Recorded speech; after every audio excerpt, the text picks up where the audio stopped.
오늘 함께 은혜 나누실 말씀은 마가복음 15장 1절에서 5절 말씀이 되겠습니다. 제가 봉독하겠습니다. 새벽에 대제사장들이 즉시 장로들과 서기관들 곧 온 공회와 더불어 의논하고 예수를 결박하여 끌고 가서 빌라도에게 넘겨주니 빌라도가 묻되 내가 유대인의 왕이냐? 예수께서 대답하여 이르시되 내 말이 옳도다 하시매 대제사장들이 여러 가지로 고발하는지라. 빌라도가 또 물어 이르되 아무 대답도 없느냐? 그들이 얼마나 많은 것으로 너를 고발하는가 보라 하되 예수께서 다시 아무 말씀으로도 대답하지 아니하시니 빌라도가 놀랍게 여기더라.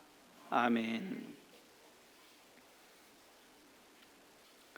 시간상으로 추정해 볼 때 예수님께서는 목요일 밤이나 금요일 새벽, 그러니까 자정쯤 해가지고 겟세마네 동산에서 체포되셨습니다.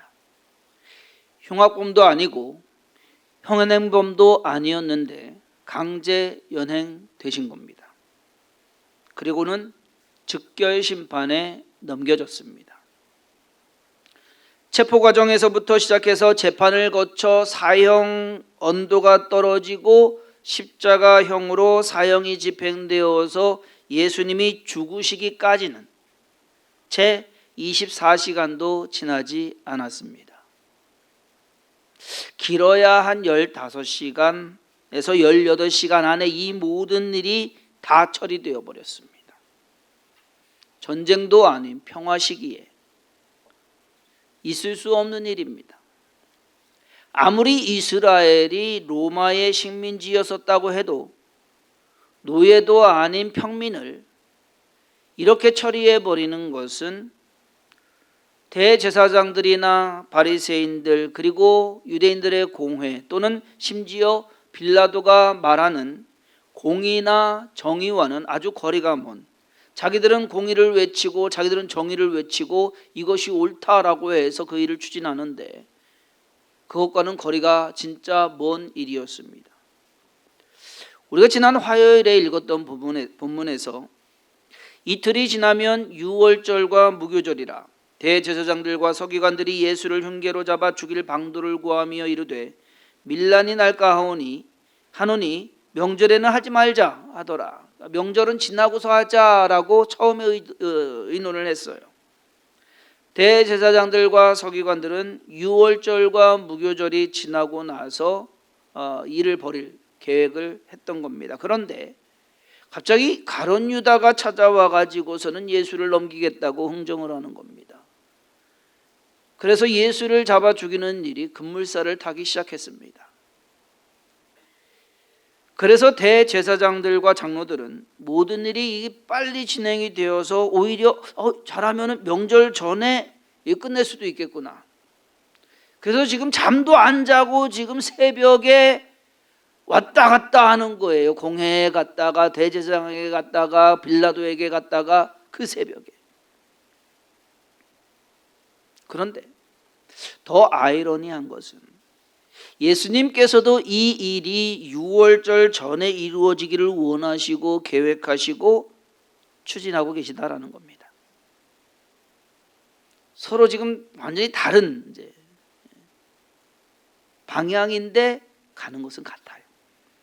왜? 예수님이 유월절 어린 양이 되셔야 하기 때문에. 악인들은 자기들의 꾀로 그리고 자기들이 할 수 있는 모든 수단을 동원해서 예수를 빨리 죽이려고. 그런데 의외로 일이 순조롭게 착착 진행되어서 속으로 아마 쾌재를 불렀을 것입니다. 이야, 의외로 일이 쉽네. 그런데 그것이 반대로 하나님의 일을 이루어가는 것이었다는 사실을 그들은 깨닫지 못했다라는 겁니다. 잠언 16장 4절에 여호와께서 온갖 것을 그 쓰임에 적당하게 지으셨나니 악인도 악한 날에 적당하게 하셨느니라.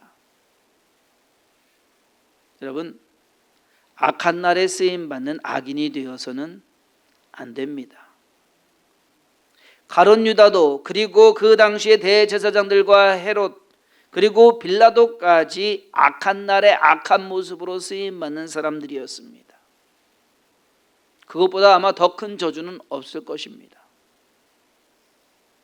예수의 사건이 이렇게 빨리 진행되는 데에는 여러 가지 이유들이 있겠지만 예수님의 이 침묵이 재판을 일사천리로 진행하게 돼서 무리들이 원하는 그 판결을 쉽게 받아낼 수 있었다라고 볼 수도 있을 겁니다. 사실 이 침묵, 묵비권, 지금 예수님은 묵비권을 행사하고 계시는 거거든요. 원래 묵비권은 자기에게, 피의자에게 도움이 되기 위해서 사용할 수 있는 피의자의 권리입니다. 여러분 미란다 원칙 들어보셨어요? 예. 죄인을 잡을 때, 피의자를 잡을 때 미란다 원칙을 말해줘야 된다고 합니다. 자, 미란다 원칙이 이렇습니다. 당신은 묵비권을 행사할 수 있으며 당신이 한 발언은 법정에서 불리하게 사용될 수 있습니다. 당신은 변호인을 선임할 수 있으며 질문을 받을 때 변호인에게 대신 발언하게 할 수 있습니다. 변호인을 선임하지 못할 경우 국선 변호인이 선임될 것입니다. 이 권리가 있음을 인지했습니까? 이렇게 하고서 이제 잡는 거예요. 그러니까 말하지 말라 이거예요. 괜히 말해가지고서 일이 꼬여가지고 당신에게 불리하게 작용할 수 있으니까 오히려 입 다물고 있어라라고 하는, 내가 한 발언이 불리하게 작용할 수 있다는 이유는 그렇잖아요. 법을 모르기 때문에 우리는 우리 이야기만 막 하는데 법은요 또 달라요. 그러니까 우리 사는 세상하고 법 세상하고는 또 다르더라고요. 그러니까 괜히 불리한 진술을 해서 불이익을 당할 수 있기 때문에 입 다물고 있어라. 예수님은 사실상 그런 불이익을 당하실 분은 아니십니다. 그렇지 않습니까? 오히려 자신을 변론하셨으면 사건은 더 길어질 수 있었을 겁니다. 그런데 예수님은 아무 말씀도 안 하십니다. 예수님은 그때 도대체 왜 침묵하셨을까요?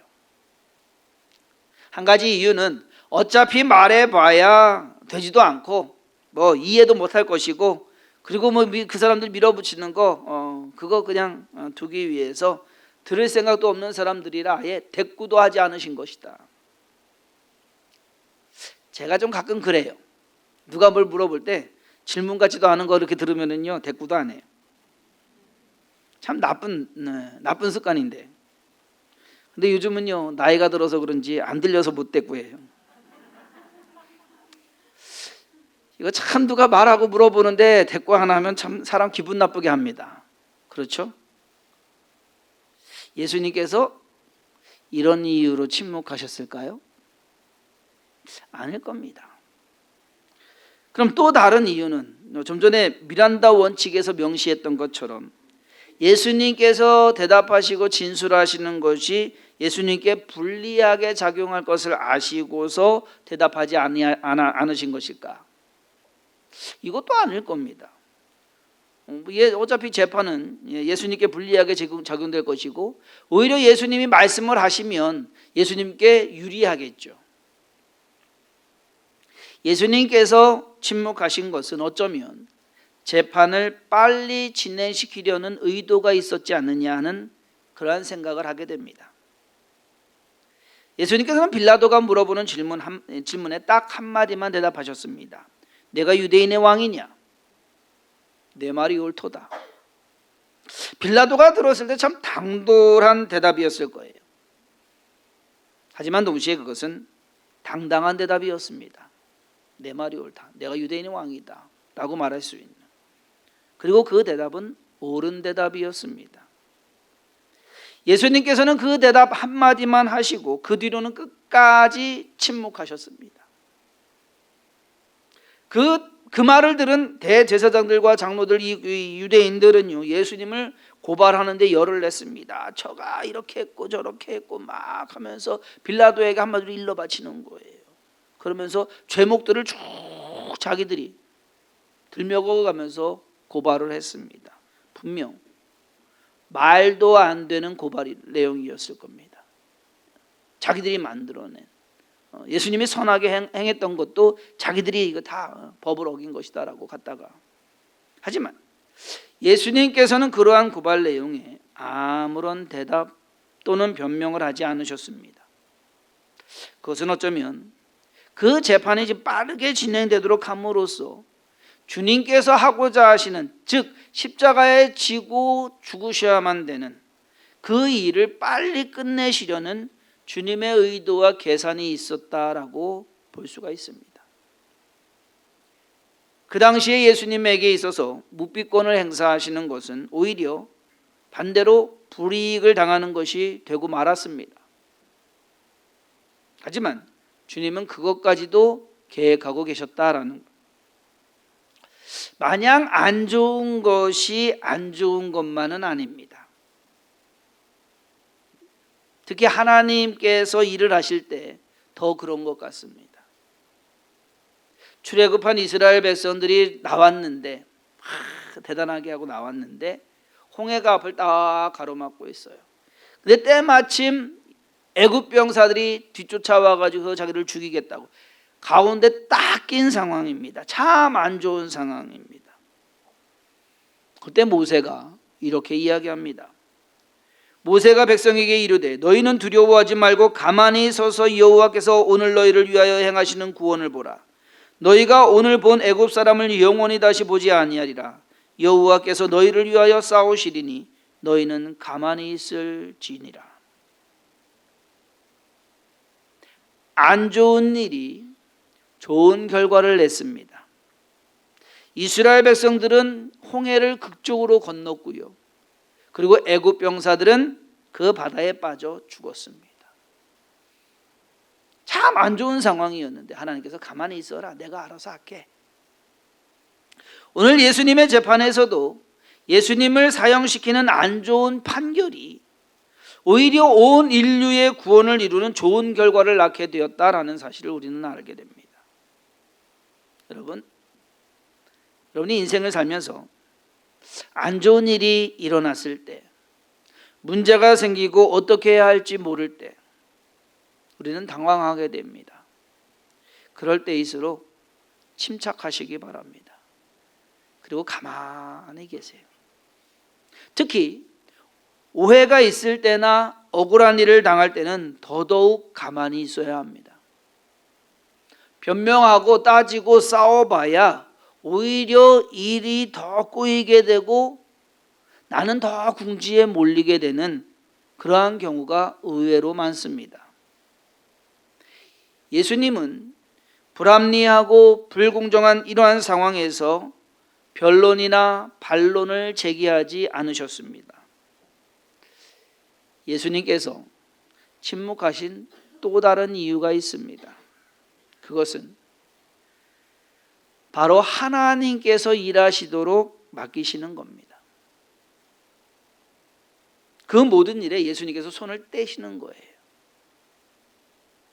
일이 흘러가는 대로 내가 관여하거나 간섭하지 않고 하나님께서 이끄시는 대로, 그것이 심지어 십자가에서 죽는 일이라고 할지라도 순종하겠다는 의지로 침묵을 보여주신 겁니다. 예수님께서 반론을 제기하고 따지고 자기를 변호하면 할수록 되어져야 할 그 모든 일의 주도권은 오히려 예수님이 지고 가시는 겁니다. 하지만 그 예수님은 그 주도권을 내려놓으십니다. 그 내려놓으심과 동시에 하나님께서 일하시도록 자신을 내어드리는 겁니다. 침묵으로 일관하시면서 자신을 고발하는 사람들 앞에서, 재판하는 빌라도 앞에서 예수님의 침묵은 하나님의 일을 위한 것이었다라는 겁니다. 내가 말을 하면 할수록, 내가 주장하면 할수록 내가 강해지는 거예요. 하나님께 맡겨드릴 때는요, 나는 가만히, 너희는 가만히 있어. 내가 하나님 됨을 알지어다. 예수님 원래 말 없으신 분일까요? 아니에요. 예수님 말 많으신 분이에요. 예. 여러분 마태복음부터 요한복음까지 한번 보세요. 다 빨간색이에요. 거의. 그건 뭐냐? 예수님 말씀하셨다는 얘기예요. 말을 해야 할 때가 있고 침묵해야 할 때가 있는 것입니다. 그것을 잘 분별할 줄 알아야 합니다. 무조건 입 다물고 있어서 되는 것도 아니고 미주알 고주알 하나하나 다 따져가면서 자기가 이해돼야 한다고 하는 것도 옳은 태도는 아니다라는 것. 우리를 힘들게 하는 주위 사람들이나 어쩔 수 없이 겪어야 하는 삶의 문제들 앞에서 때론 침착하게 침묵하면서 하나님께서 행하시는 일을 기다리며 지켜보는 것도 믿는 사람이 취할 수 있는 위기 대처법이 될 수가 있습니다. 우리가 침묵한다고 해서 하나님께서 우리의 사정을 모르실 것이라고 생각한다면 하나님을 온전히 이해하지 못한 것입니다. 내가 이렇게 다 상황을 다 설명해 드려야 하나님이 이렇게 되니까는 뭐 이렇게 해주세요. 이렇게 해야 하나님이 알고 그렇게 해주실 것이다. 아니에요, 여러분. 하나님은 다 아세요. 우리가 이거를 다 우리 주장 생각대로 다 말해야 그래야지만 뭐가 속이 시원하고 그리고 그래야지만 하나님이 좀 뭔가 좀 알아가지고서 좀 해주실 것 같고 그것은 하나님을 신뢰하는 것이 아니에요, 여러분. 어쩌면 우리가 하나님 앞에서 하나님 이것이 맞고 이래야 하고 이렇게 해주세요 하는 것들이 오히려 하나님의 뜻과 계획과는 거리가 먼 결과를 초래할 수도 있습니다.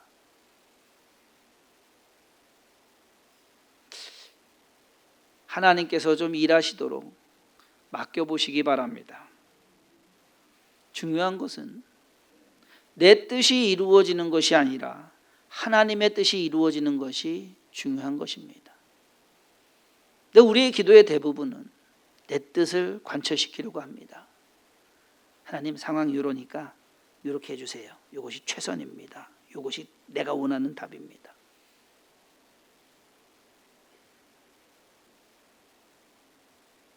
그저 때로는 그냥 묵묵히 가만히 있으면서 하나님께서 이끄시는 대로 그냥 순종하며 따라가는 그것이 우리가 하나님을 오히려 더 신뢰하는 것이고 그리고 하나님을 의지하는 것이고 또 오히려 그것이 더 내가 하는 것보다 하나님이 하시는 것이 더 확실하고 더 낫다라는 사실을 명심하시기를 바랍니다.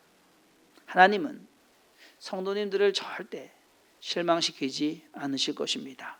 기도하겠습니다. 주님께서는 할 말 많으셨을 겁니다. 대제사장들과 자기를 고발하는 수많은 사람들을 대항해서 하나하나 따져가면서 오히려 그들의 잘못을 들춰내고 추궁하실 수도 있었습니다. 그런데 주님은 그렇게 하지 않으셨습니다. 입 꾹 다무시고 끝까지 침묵으로 십자가에서 죽으시기까지 하나님의 일을 이루셨습니다. 그러한 주님의 침묵에 하나님께서는 하나님의 일을 이루어 가십니다. 하나하나 빈틈없이 정확하게 그리고 완전하게.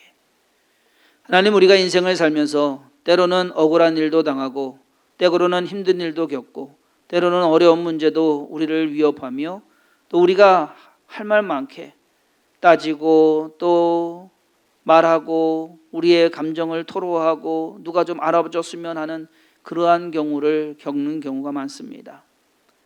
때론 그럴 때 오히려 침묵하며 하나님의 뜻을 구하는 그러한 지혜가 우리에게 있게 하시고 그러한 믿음이 우리에게 있게 하여 주옵소서. 오늘 주님께서 십자가에 달리신 날 그리고 죽으신 날 그날을 기념하며 우리가 새벽을 깨우고 주 앞에 나와 기도합니다. 주님께서 침묵하신 것처럼 우리 또한 침묵하게 하시고 하나님께서 일하셨던 것처럼 우리의 인생 가운데 하나님께서 일하시는 것을 바라보게 하여 주옵소서. 예수님의 이름으로 축복하며 기도했사옵나이다. 아멘.